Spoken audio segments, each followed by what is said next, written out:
السلام علیکم دوستو، کیا حال چال ہیں؟ امید ہے کہ آپ سب خیریت سے ہوں گے۔ تو دوستو، آج میں آپ کے لیے ایک بہت ہی نالج فل ویڈیو لے کر آیا ہوں بریسٹ کینسر کے حوالے سے۔ بریسٹ یا چھاتی کا کینسر ایک رسولی ہے جو کہ چھاتی کے خلیات میں غیر معمولی زیادتی کی بنا پر بنتی ہے۔ زیادہ تر جو ہے وہ بریسٹ کینسر جو ہے وہ کی شروعات جو ہے ملک ڈکٹ سے ہوتی ہے، جبکہ بہت کم تعداد میں ملک لوبز کی وجہ سے ہوتی ہے۔ اب بریسٹ کینسر جن خواتین میں پائے جانے کا زیادہ امکان ہے وہ کون سی ہیں، ان کے بارے میں آپ کو بتاتا ہوں۔ نمبر 1، جن کے خاندان میں یہ مرض پہلے کسی کو ہو چکا ہو، مثلا ماں اور باپ دونوں کی طرف سے۔ ایک غلط خیال یہ ہے کہ صرف ماں کے خاندان میں پایا جائے تو ہی امکان ہوتا ہے۔ نمبر 2، وراثتی طور پہ ہی منتقل نہیں ہوتا، بلکہ دیگر خواتین بھی زیادہ رسک پہ ہوتی ہیں۔ ان میں وہ جو بے اولاد ہوں، جن کے بچے 30 سال کی عمر کے بعد آئے ہوں۔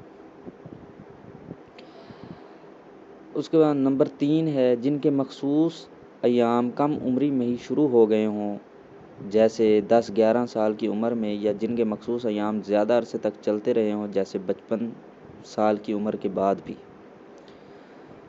اس کے بعد نمبر 4 ہے، سنیاس یعنی ایام بند ہو جانے کے بعد اس کے امکانات زیادہ ہوتے ہیں۔ اس طرح نوجوان خواتین کے مقابلے میں زیادہ عمر کی خواتین زیادہ شکار ہوتی ہیں۔ نمبر 5، جو خواتین اپنے بچوں کو اپنا دودھ نہیں پلاتی ہیں وہ زیادہ خطرے میں ہوتی ہیں۔ نمبر 6، وہ خواتین جو شراب نوشی کرتی ہیں۔ نمبر 7، تنگ زیر جامہ کا استعمال چھاتیوں میں خون کی ترسیل کو آہستہ کر دیتا ہے، جس سے زہریلے مواد کے جمع ہونے کا امکان بڑھ جاتا ہے۔ تو دوستو، یہ یاد رہنا چاہیے کہ خواتین میں تولیدی ہارمون کا سب سے زیادہ ذخیرہ چھاتیوں اور بچہ دانی میں پایا جاتا ہے۔ یہ ہارمون دیگر زہریلے مرکبات کو بھی آسانی سے دوست بنا لیتا ہے۔ یوں آہستہ آہستہ ان میں کینسر کے خلیے جنم لینے لگتے ہیں۔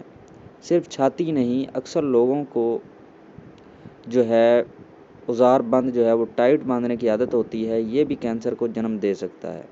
کوشش کریں کہ رات کو سوتے وقت ڈھیلے ڈھالے کپڑے پہنیں۔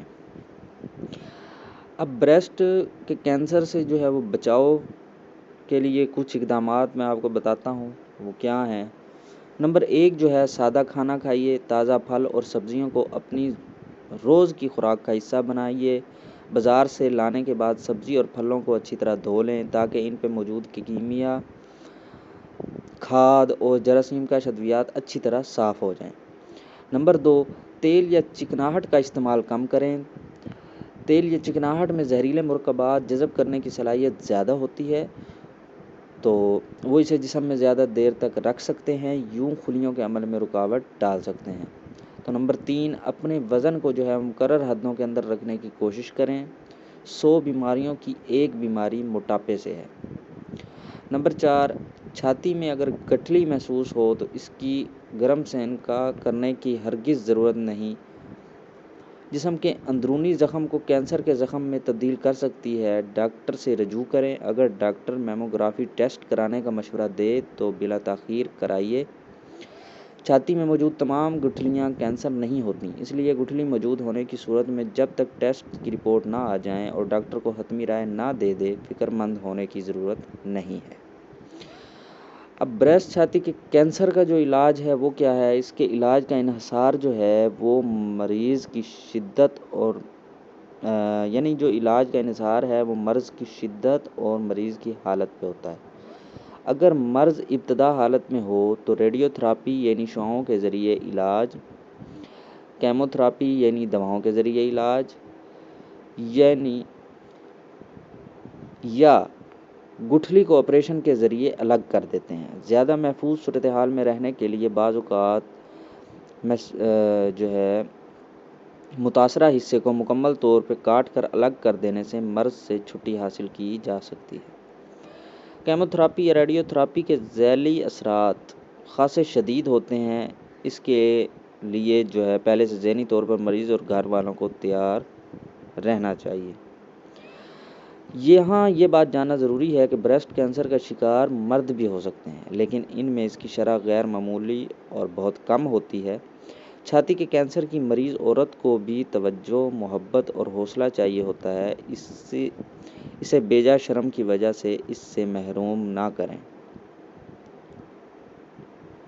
تو دوستو، امید ہے کہ آپ کو اس میں کافی جو ہے وہ انفارمیشن ملی ہوگی بریسٹ کینسر کے حوالے سے۔ تو دوستو، اگر یہ ویڈیو اچھی لگی ہو تو اس کو لائک کریں، اگر پسند آئے تو شیئر بھی کریں۔ تو دوستو، اپنا جو ہے بہت بہت خیال رکھیے گا، اپنے دوست کو اجازت دیجیے۔ اللہ حافظ۔